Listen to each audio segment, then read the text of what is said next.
תודה רבה לשמרית ולאודי, אנחנו נפגוש אותם גם בהמשך. אנחנו בחודש קריטי מאוד, שניתן לקרוא לו חודש הסבירות, הנבצרות, ההשתמטות והבחירות, או בעברית קלה סניוריטי. ביטול עילת הסבירות, ביטול הבחירות בבחירת נשיא בית המשפט העליון, חוק הנבצרות והחוק שיאפשר לחרדים להמשיך ולהשתמט מהשירות בצה"ל נועדו רק למטרה אחת: הגנה על ראש הממשלה שנאשם בעבירות חמורות וחילוצו מהחשש שלו שיורשע.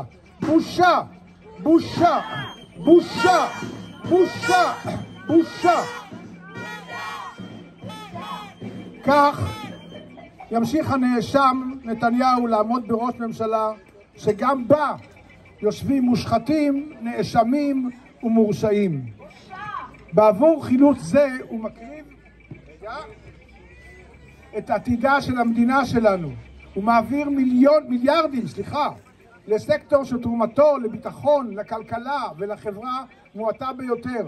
הוא מעלים עין מגזענות של עמיתיו לממשלה ולקואליציה, מעלים עין מהכישלונות האטומיים של השר לאי ביטחון לאומי. הוא מסכים לבטל זכויות אזרח בסיסיות בדמוקרטיה. דמוקרטיה, דמוקרטיה, דמוקרטיה.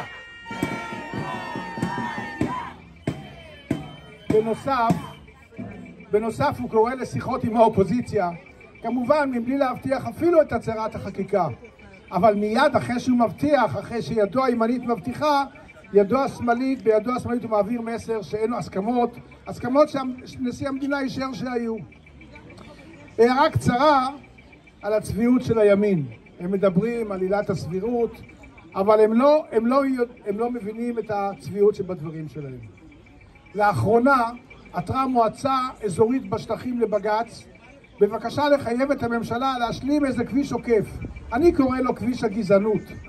זה לא חדש, אבל אל תתעלפו. מה הם טענו בבקשה?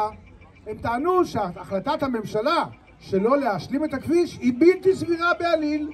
אין שום בעיה, יד ימין בלתי סבירה, יד ימין מבטלת את עילת הסבירות. ולקראת הסוף, אתם בוודאי זוכרים את הסיפור על יציאת מצרים ועל הוראת פרעה, כל הבן הילוד היאורה תשליכוהו.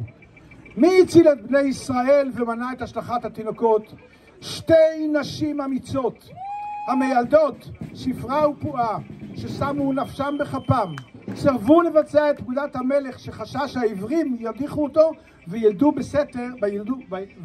בסתר את בנות ישראל, כדי שהבנים יחיו. גם הפעם עומדות בפרץ מול נחשול דיקטטורי וגזעני אדיר שתי נשים אמיצות, גלי בהרב מיארה ואסתר חיות.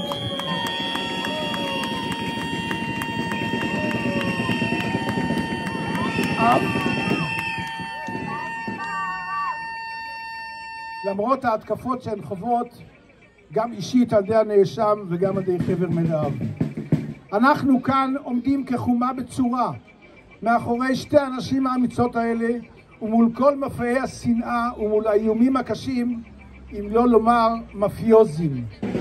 ההפגנות שלנו מבהירות להן שהן לא לבד במאבקן נגד החוקים המגינים על אינטרסים פרטיים של נתניהו ותוצרי הדעות המשיחיות של שריו. כולנו כאן נפגין בספטמבר חדש, למען ספטמבר חדש, למען ספטמבר לבן הפעם.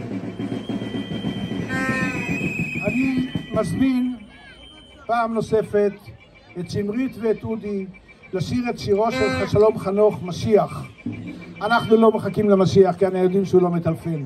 לכן אנחנו מפגינים כאן עד שממשלת הדיקטטורה תיעלם, או אולי בטעות תתעשת. בבקשה.